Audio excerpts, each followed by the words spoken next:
projector will get, they'll say like this is in use by another device and not show the slides. That is bizarre. All right, cool.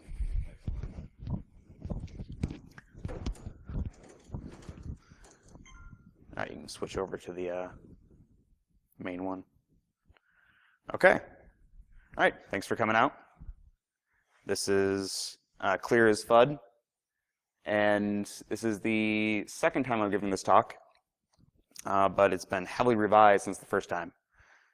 So a bit about me first. So my name is Chris Madalena. I'm at cmadalena on Twitter and IRC and several other places you might have seen me. So just kind of a brief resume on me. I have a bachelor's from Fair State University in Information Security and Intelligence.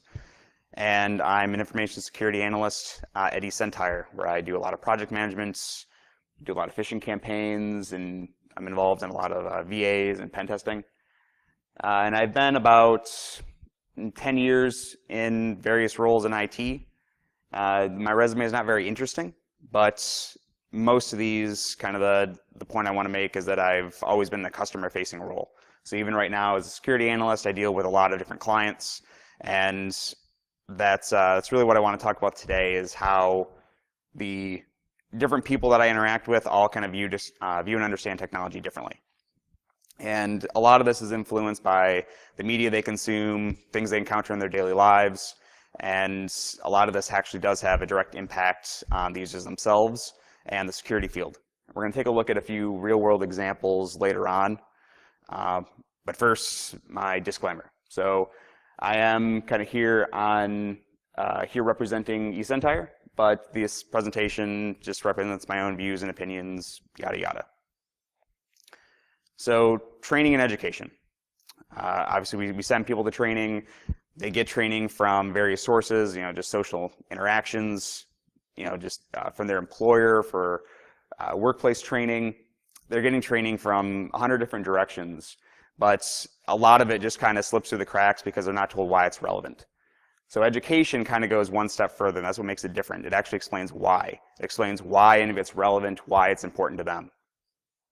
And right now, I believe we have a problem with security where we're not actually educating users, we're just training them. We're training them to avoid certain types of phishing emails. We're training them not to click certain types of links or not to go to certain types of websites. And that's actually becoming more and more of a problem, as there's actually just kind of danger everywhere, not so much in these one little silos that we tell them to look out for. And we also, on top of that, have some interference with our education. We're going to look at that here in a couple of slides. But there are other things out there kind of creating these gray areas that are confusing and causing kind of a hazy understanding. So it's a little bit even harder to educate the users. So I'd be kind of a hypocrite if I didn't tell you why this is relevant to you. So this quote from Quinn Norton, one of my favorite journalists, kind of sums it up, that computers and computing are broken. We have dozens of different technologies that we use every day that are all kind of built on fundamentally broken technology. Think of email. We haven't really changed it in decades, but we keep building upon it, changing things. We use it for all kinds of different stuff that we actually rely on, but it's kind of broken. But if you work in IT, whether it's security or anywhere else, you kind of understand why it's broken, and you know how to work around it, how to patch it or fix it, or make some changes so it does what it wants you to do.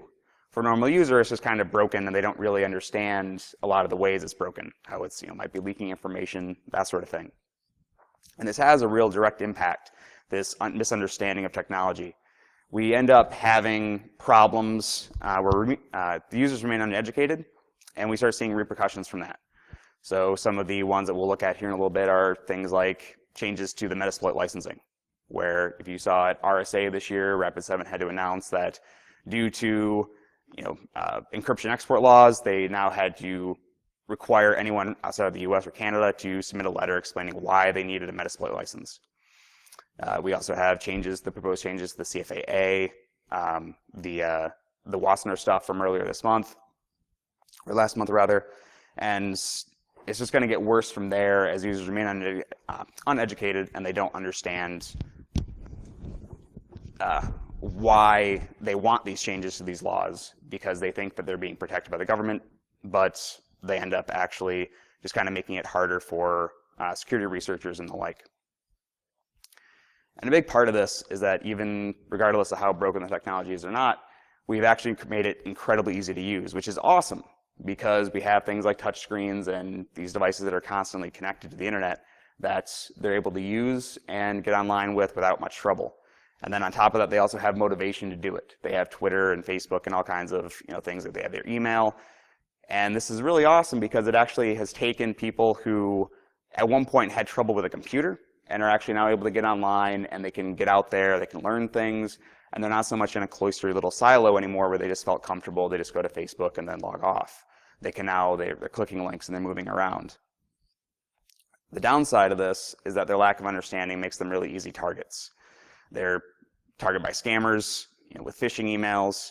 They might accidentally recklessly expose their PII to, just by providing it just kind of everywhere it's asked for, whether it's required or not.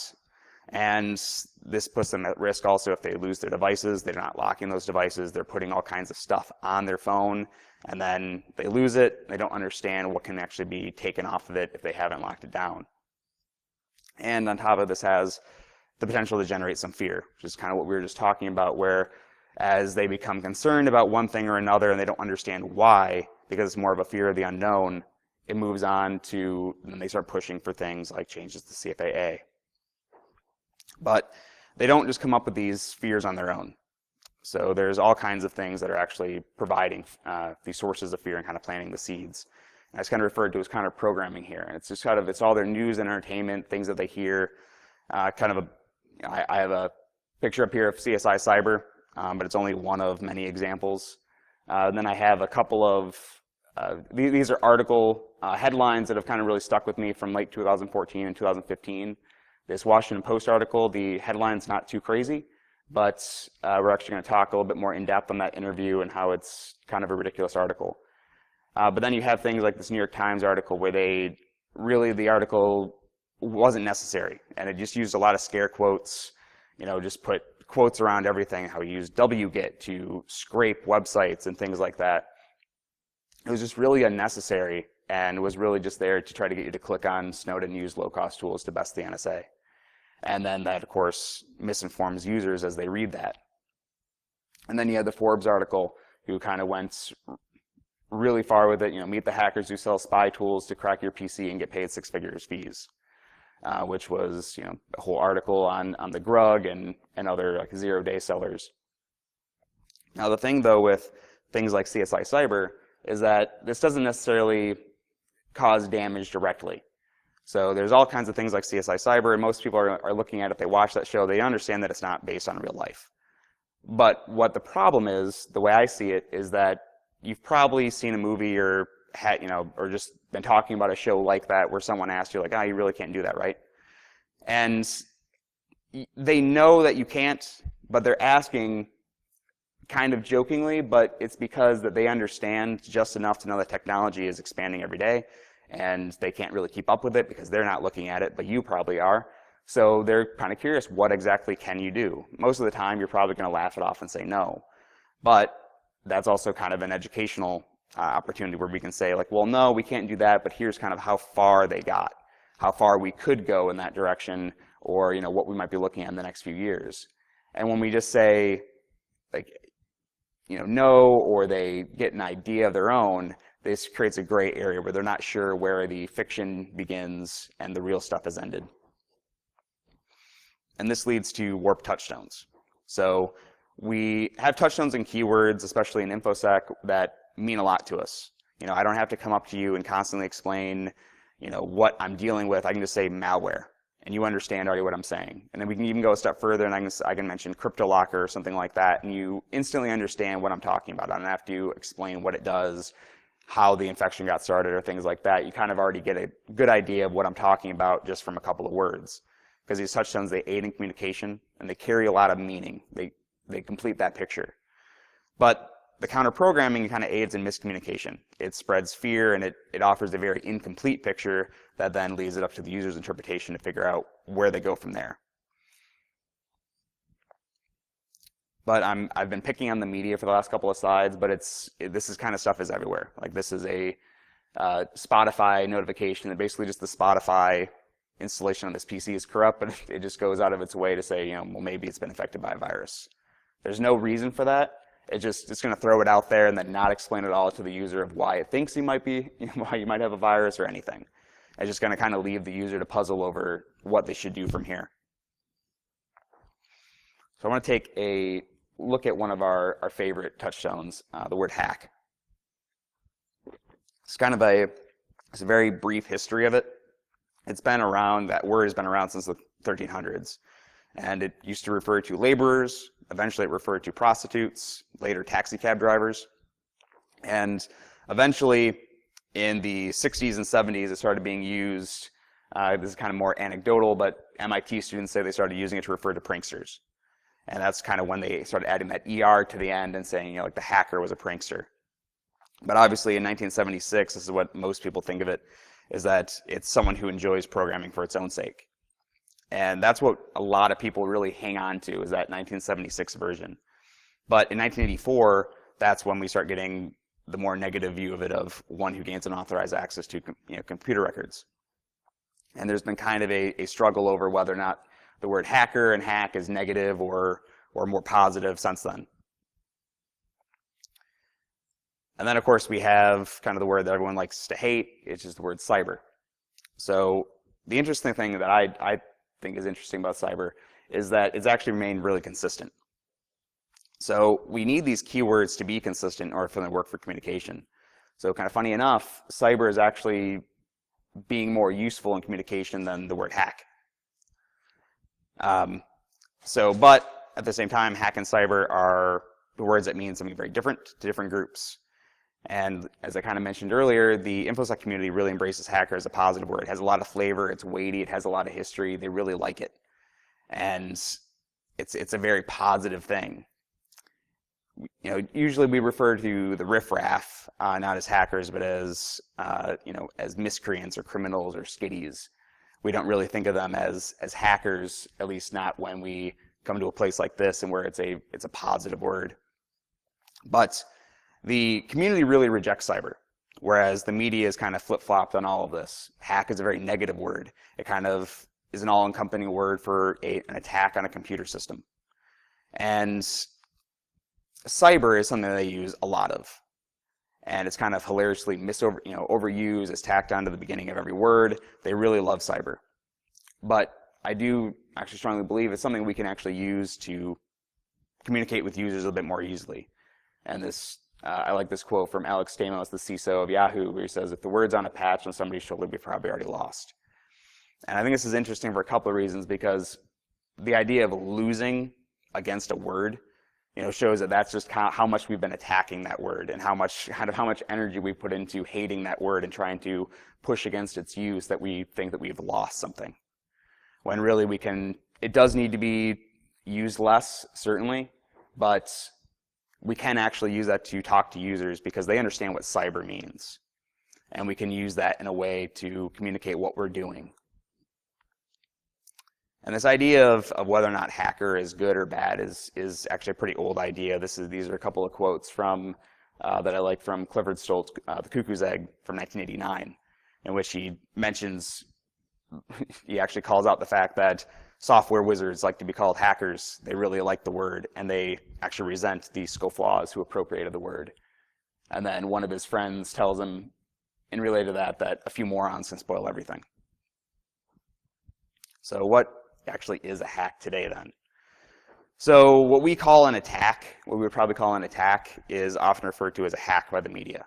They just kind of use that word for everything. So it's become this very scary word that ends up encompassing everything from DDoS and website defacements to something that's actually like a large-scale security breach where data was stolen or there was a lot of damage done. So these events are all being reported on the same level as big security breaches. So, for example, we understand that US Central Command was not hacked back in January. But Twitter was. And even that's probably kind of a stretch, because is knowing someone's password really much of a hack? No, not really. This was just a lot of vandalism, and it was cleaned up pretty quickly. It wasn't that big of a deal. What was more interesting of it was, what was their incident response like? Exactly, how did they get a hold of the password? Was the password any good?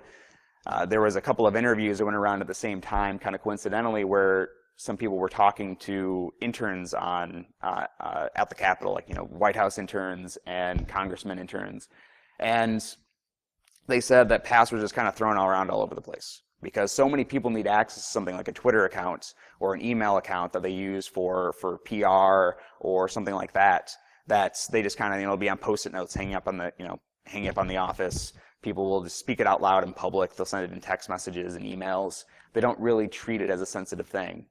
And a couple of them actually said, like, well, yeah, we feel kind of cloistered here at the Capitol because you got military and Secret Service kind of everywhere. Everything feels very secure, and everyone there is kind of more or less working for the government in their, kind of in their general vicinity, so they don't feel weird about just saying a password to someone across the hallway.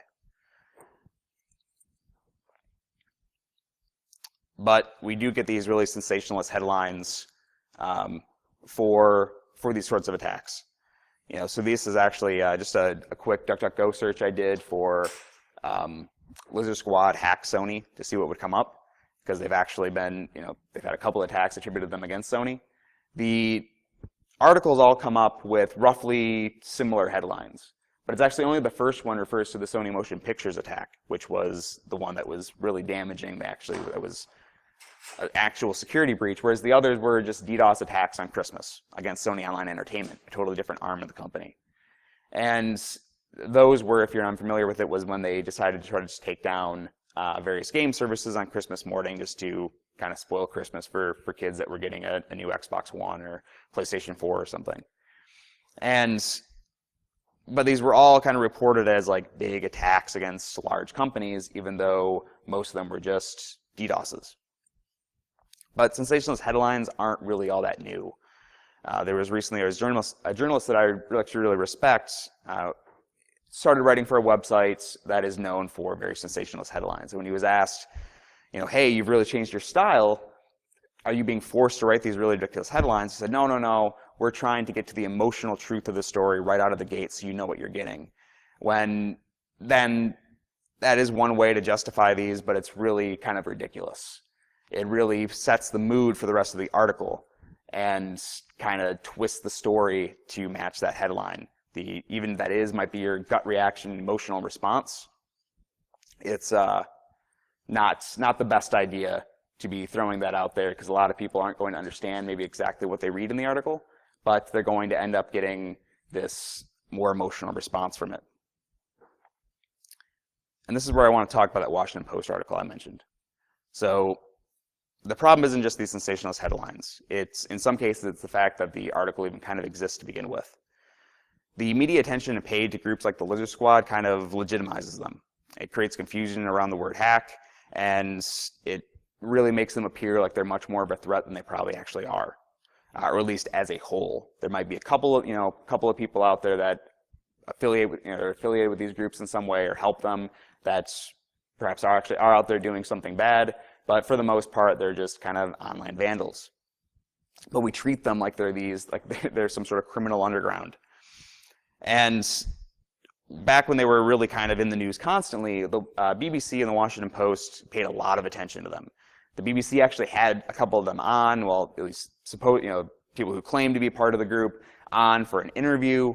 And the Washington Post reached out and wanted to interview one of them on their DDoS attacks for Christmas.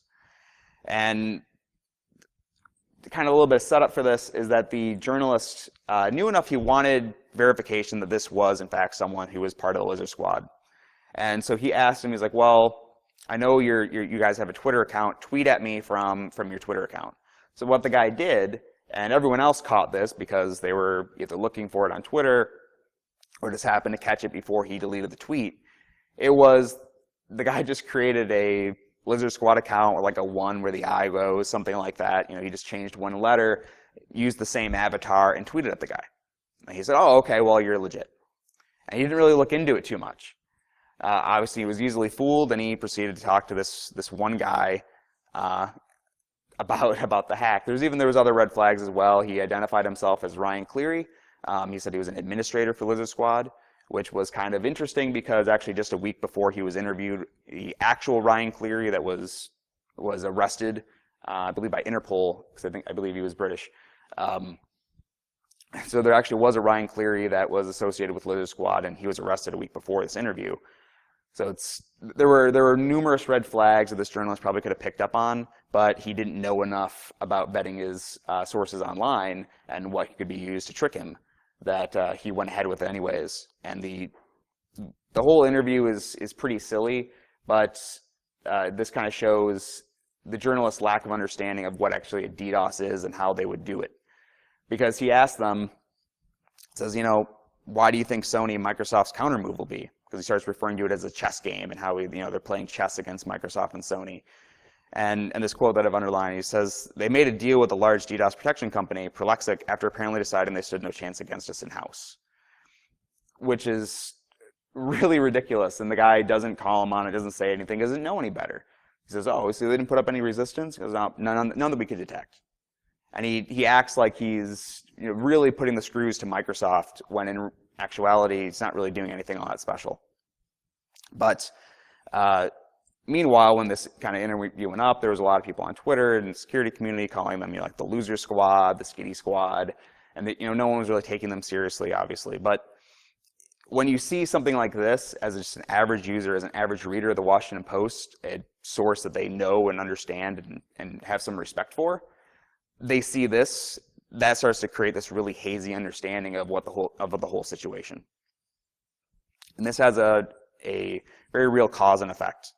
So these users become afraid of the hackers out there that they think they're out to get them or out to get the companies that they like.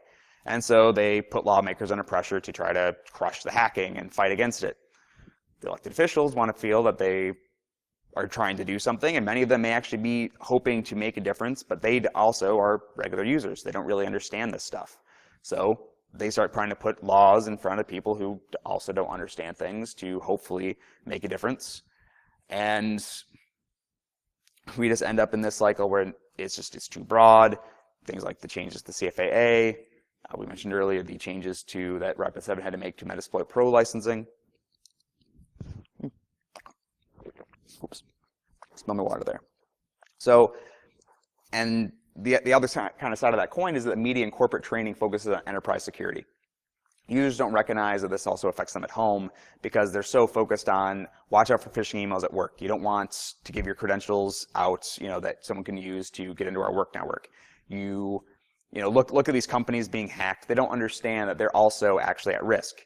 They're still kind of in that mindset thinking that like, well, if I don't see a bunch of pop-ups on my screen and my PC is not running really slow, I probably don't have a virus and I'm probably good.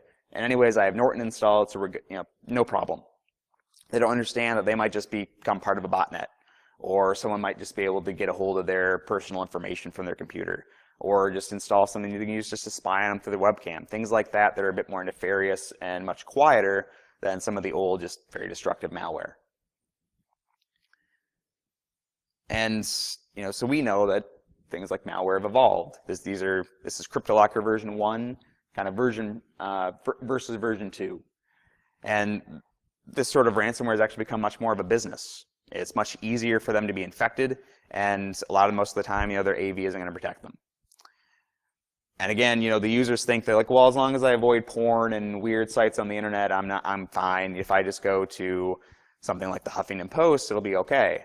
But recently in the news, there was actually kind of a competitor to CryptoWall, because I've referred to him as a competitor because this is kind of a business at this point, actually found a way to use a flash 0-day to infect a very real and very big ad network, online ad network. And they were able to take a legitimate Hugo Boss ad that was on, I think, 13 or more different websites, including the Huffington Post, a totally legitimate ad infected with CryptoWall, and they infected probably tens of thousands of people, or however many people visited those sites when that malicious ad was in rotation. And all they had to do was just be unlucky.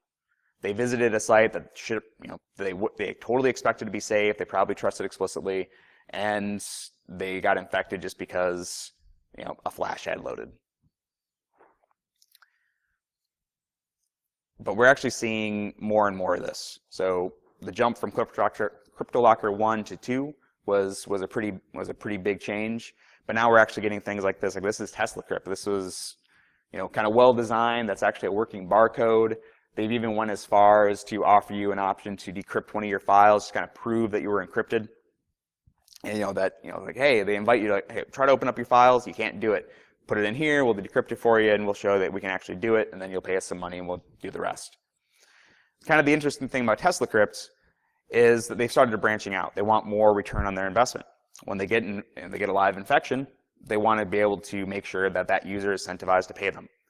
And they understand that there's a chance that they could infect a computer that doesn't really have a lot of documents or pictures on it. Maybe it's just a gaming PC, or it's just kind of a work PC or something that they carry around with them. They don't really think too much of it. They go, geez, I was infected. I don't need anything. I'm just going to wipe it. But they've realized that, hey, we can target things like World of Warcraft installations. So they've started encrypting World of Warcraft installations. They encrypt Steam installations, Steam saves. So basically they'll try to take all your video games away if they in fact happen to get a hold of just like someone's gaming PC. They've also gone as far as to now seek out Dropbox folders, things like that, to encrypt the Dropbox. So if it is just kind of a PC you take to conferences or something, but you have Dropbox on it, they'll try to get that. Basically trying to get as many things that they know they can find, because they're always kind of in the same place or close by, and they're encrypting all of that to try to get as much as, as many people paying them as possible. So this has kind of become more of a public health hazard than it is just kind of a PC or technology issue. And so it's actually kind of ironic in a way that we've referred to these things as viruses and things like that for so long, and now they actually really are spreading kind of like a disease, where especially here with TeslaCrypt, they've started reaching out for devices and shares and other media connected to the PC to also try to infect those. And like I already mentioned, it's entirely possible that if you have loading of Flash ads, you can just visit a website and end up with a crypto wall or something like it on your PC without too much of an issue, not necessarily doing anything wrong.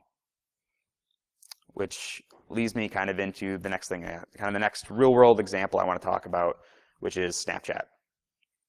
So users had this expectation that Snapchat does something that they want. They want to be able to send a message to someone, have it self-destruct. That sounds really cool. It sounds exactly what they want, so they use it.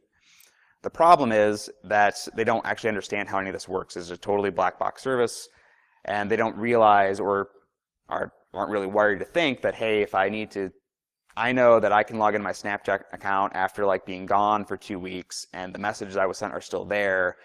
So they don't realize they must be stored somewhere then. So they actually aren't totally secure. They're actually stored somewhere where someone could look at them, and they don't know how long they're stored for, etc. And we've seen that can kind of come back and bite them, especially when they use third-party services like the event that happened last year with the snapping, where users that were using snapsave.com as their Snapchat client had 90,000 of their photos and 9,000 videos released because they were, of course, as the name would suggest, being saved on the server, and someone was able to get in and steal them.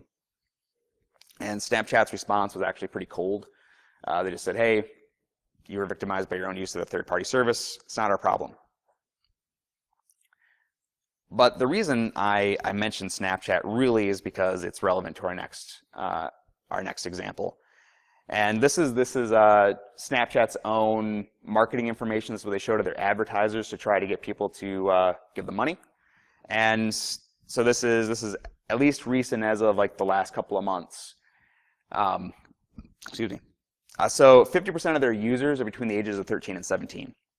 And another 31% are between 18 and 24. So by all accounts, over 80%, say 3/4 of their users are more or less children, or college age, freshmen.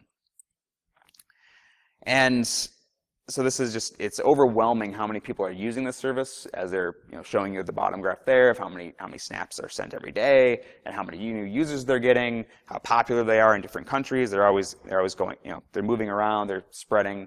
It's becoming a very popular service. And the problem is this, as I already mentioned, they really can't deliver what they're offering. People think okay, I can send this message, they get to view it for 20 seconds, and it's gone. But they're not really going out of their way to tell their users or educate them, say, well, someone could take a screenshot of it. We really can't stop that. Even if we could, I mean, in theory, someone could just take another picture with another phone, whatever. Don't send anything too sensitive. But people do use this for a lot of sensitive pictures and messages. And it's that kind of lack of understanding of the internet and services like this that led to a pretty big incident in last year in Central Virginia in April 2014. So kind of the very quick story of this is Central Virginia's kind of encounter with self-production. They discovered a Twitter account, really by or Instagram account, sorry, by accident. A mother just happened to look over the shoulder of her daughter and saw that there was a naked girl on her picture, or a naked girl on her phone. Took the phone, looked at it, realized she recognized the girl. And it was a 15-year-old girl. She scrolled through and saw hundreds of other photos varying from just girls that were kind of scantily clad or in their underwear to things that were really outrageous and definitely shouldn't have been on Instagram. So she got the school involved because these were all classmates of her daughter. So she knew something was going on. And they got the authorities involved and Instagram involved, and they started an investigation. And they found that there were over 100 teenagers between the ages of 15 and 17 on the Instagram account. As I already mentioned, many of them very exposed. And what really threw them for a loop was that by U.S. law, as it is today, even if you took the picture of yourself, if you are under the age of 18, you have just created child pornography. And by putting it on Instagram, someone distributed child pornography. So this was now almost a federal case had this gone too much further. Luckily, the local prosecutor and the police recognized that this was a really weird thing to them, but it wasn't worth it to go and try to charge anyone as a sex offender. But what did really get them was they looked at the girls that were on the Instagram account, called them in, and asked them questions. They said, do you know that this picture was taken, and do you know that it's online? Some of them, of course, were horrified it was online, but no one that they talked to said, oh, no, I didn't take it. They all said, oh, I took it and I sent it to so-and-so. Usually like another boy at the school or someone like that. But some of them, what really threw them was that some of the girls actually said, oh, yeah, I actually took that for the Instagram account. I sent that to someone with instructions to upload it. And as they looked into it more and more, they found out that at least the story they've been able to construct is still kind of an open case. As far as I was able to, still trying to find updates as of last week. They haven't actually figured out who it was, but the story they've been able to construct is it sounds like the girls were sending so many of these pictures to the boys that they started sharing them. So kind of that first breach of trust that they started, they were kind of creating a collection on their phones of different girls at the school. And someone had the idea, some ringleader had the idea that said, well, hey, we don't really want to get caught with these by our parents, so we should put them somewhere where we can look at them whenever we want, but they're not in a central location where someone could lose them or whatever. So they said, hey, let's put them on Instagram. And their idea was well, we want to share it though. It just can't be one Instagram account that only one of us can access. So they said, well, you can't find anything on Instagram unless you know the username or you know a hashtag. So they created their own unique hashtag that they put on all the pictures and thought well, that's kind of our password. The way you can get the hashtag, they were told by the students, was you would submit a picture, whether you're from yourself, you would give them a picture of yourself or a picture someone sent you that was new that they could upload, and they would give you the hashtag so you could find it on Instagram. Once they knew that, they found that this was actually happening at 2 other schools in the area with just slightly tweaked hashtags. It was usually a keyword and then kind of something that denoted the school. So they were really kind of thrown off by this, and they couldn't wrap their head around the fact that these kids thought that they put something on the internet, something like basically child pornography, and they thought, well, this is totally fine because no one can find it. Obviously someone did, and when they were told, well, it's actually incredibly likely that other people have seen this, it's not just you guys, and also you don't know, they didn't even understand the fundamental fact that they breached someone's trust by sharing a picture with their friends and then uploading it to the internet. They didn't understand well, surely no, none of us would ever give out the hashtag or tell anyone about the Instagram account. But there's no reason for them to believe that, and there's also no reason for them to take any of those pictures, or no way for any of them to take those pictures back. And so this was really kind of a traumatic event for them. They really did not understand the technology they were using or how that would impact them down the road. And so they did some studies at the school trying to talk to the kids to figure out how far this went. Were there any pictures that they miss? Were there any other accounts? And so they asked the kids, how many kids in the school do you think are involved in this sort of thing? And they never got an answer that was below 60%, but never got one above 80%. Now, that sounds like a lot. So to kind of compare that to a study that was done in East Texas where they went around and asked a whole bunch of sophomores and juniors whether or not they would send nude pictures to anyone. They found that 28% would at least admit that they had done that. But that doesn't account for people who hadn't done it yet, or people that were too embarrassed to say anything. So we can probably say that probably a good third of high school students are doing this, at least in certain areas. And they might be doing something like this, where they believe they're sharing it securely or doing something kind of clever, and they're not.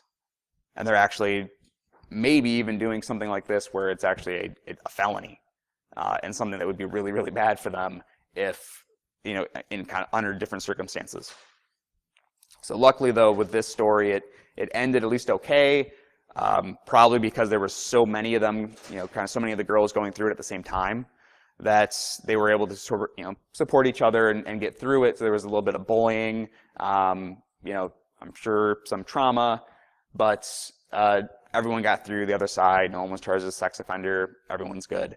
But this could have gone really bad. And actually, in 2008, there was a girl in Ohio who did the same thing, sent a picture to a boy, and he shared it with just a couple of friends that they knew mutually, and she committed suicide because of the embarrassment. Because she went through it alone, it was just too much for her to take, and that very easily could have been any of these girls. So this, it's kind of a sad story, but the reason I bring these examples up is because the teenagers are really kind of our most vulnerable group when it comes to technology and security, because they don't understand it. We kind of have that old cliche of like, well, grandma doesn't know how to use the PC, or I need to help mom, look at her email. Grandpa can't figure out the iPad, whatever. But it's actually teenagers that are growing up with the technology that we kind of expect to be maybe a little bit more tech savvy, and it's turning out they're more they're tech savvy. They can figure out Instagram and things like that, but they're not understanding how to use it responsibly. And we've been seeing more and more of that as well, of just irresponsible use of the internet by teenagers that are actually getting them into some trouble now. So actually, just this past couple of weeks, there was an Idaho teenager paid a DDoS for hire service to DDoS his school because he didn't want to take a test that day. So he just brought down the school's network for a week and thought, well, cool, they'll never get me. I'll take it next week. He did not understand how to be an awesome hacker and do it. They were able to trace it back to him, and now he's probably going to be expelled, and he's facing felony charges in Idaho for computer abuse. But kind of the bad thing about this is, at least he was targeting a school with just a DDoS. There's been a lot worse being used to target schools and with the internet, such as swatting incidents, which are around, familiar with that. That's where someone puts in a bogus call to the local police, with some sort of weird threat that gets the SWAT team to respond. So we've actually had several incidents across the U.S. where armed response has kicked down the door of a school and breached it like they were actually going to deal with a hostage situation with kids, and only to find out that they were really bursting into a school of just a bunch of kids, armed to the teeth, like they're actually going to, meet resistance. So what can we do about any of this? So kind of the big thing is when you find good information, share it. Pass it around. This is what the bad guys do. They do it every day. They share their information. So if you find videos or articles you like, if there was any talks here at the conference that you liked, they've all been recorded. You can share it with people. You can bookmark it for later. Don't be afraid to sit down and if someone asks you a question, if you have some time, maybe, give them some of your own knowledge and ideas. Explain it to them a little bit more than just saying, yes or no, or you should do this or that. And try to explain the why. And maybe we can pique their curiosity so that if you don't personally have the time, or they don't have the time to watch a 2-hour video, maybe they'll look into it later because you've explained enough to them that they understand, like, oh, well, that's interesting. Now I wonder about this, and then kind of go on from there. And kind of hand in hand to that is, release some of that knowledge from the echo chamber. We have, these really great conferences like here at CircleCityCon. We have a lot of really great talks, and a lot of these, even though we've recorded them, will go up on irongeek.com, and they'll go on the Iron Geek YouTube channel, and they'll be shared or viewed mostly by people who couldn't make it to the conference and know where to look for it. I don't know Adrian's YouTube subscribers, but I feel pretty safe saying that most of them aren't people who just found him on YouTube and subscribe for, because they're interested in security, and something caught their eye. They're there because either someone sent them there, or they know what to look for, and they're probably already going to conferences and getting a lot of that content on their own. So we can kind of, let that out of the echo chamber, send it to people. There's a few people in the security community that I know that do really great work reaching out to newspapers and websites saying, like, hey, you got this wrong. Let me help you. The next time you need to write an article like this, please contact me, and I'll be happy to answer any questions. Even little things like that can really help give people access to you, or encourage people that that maybe are good working with the media or things like that. Let them know, like, hey, reach out to people and let them get in touch with you and make yourself available so that we can try to avoid misunderstandings. And you can also do this by branching out. Go to developer conferences. This is really great for new speakers as well. If you've never spoken at a conference but you think you might like it, go to a development conference. Because there's actually a lot of development conferences, they have security tracks that get packed. Because the developers that are going to these conferences understand that security is important, and they're kind of the smaller group of people that are really good at what they do, and they understand what's important. They understand what's important, so they're going to be the ones that when they see a security talk, they flock to it. I've heard from people who speak at these conferences, and they say that, yeah, hands down, their talk was packed. There's people out the door waiting for them to talk because they were there just to speak about security, and there was a lot of developers that wanted to hear them talk. It might have been old news for security people, but the developers hadn't heard it before. No one's going to those conferences to teach them. You can also talk to other departments, your coworkers and your peers, people that that you see every day. You can start answering their questions because you see them every day, so it's a little bit less of an investment for you. So you can kind of teach them over a long period of time. And kind of the last part is, use language to gain an advantage.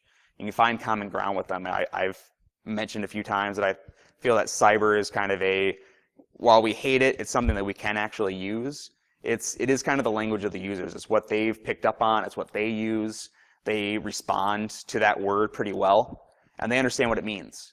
So don't be afraid to use it. When we throw around a lot of jargon, they just kind of, their eyes glaze over, or they start replacing words that we think that they'll understand with definitions that they have from like CSI Cyber or the media, things like that. That gray area where they've kind of filled in their own ideas. But we also don't want to oversimplify it, because when you oversimplify it, that's when you start getting into that training territory where you're just telling them, like, hey, don't click on LinkedIn notifications that if you weren't expecting to receive it because it's probably phishing, and don't click on those links for, if they look like this, rather than teaching them and educating them. Here's how you can try to spot a phishing email. Here's how you can look at the headers if you're really not sure. Here you can, or like I kind of going back to the previous points, make yourself available to say, like, hey, if you need a question, feel free to call me up or forward the email to me, and I'll let you know if it looks legit. That's pretty much my talk. Thank you guys for coming out. And I know it was really early to come out. So I will add one more thing, since I know I have like 5 minutes, and I can probably take a couple of questions if anyone has comments. I was encouraged to give you guys kind of a big thank you for the end. So Amanda, info sister from who you've probably seen around the conference, she's done an awesome job coming out and wrangling the volunteers, and she wanted you guys to. I do.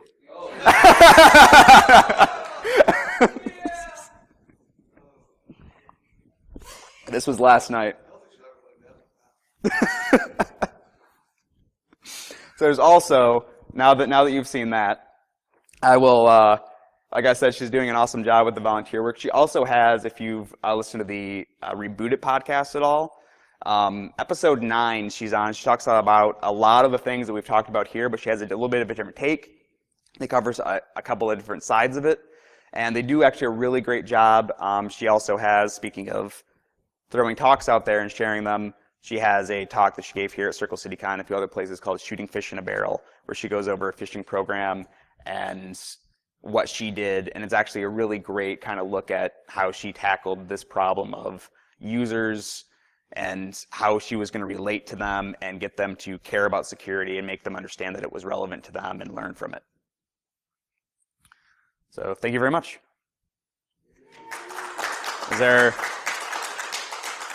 Did anyone have any questions? We do have like 5 minutes or you can lay down and take a nap. All right, thanks guys.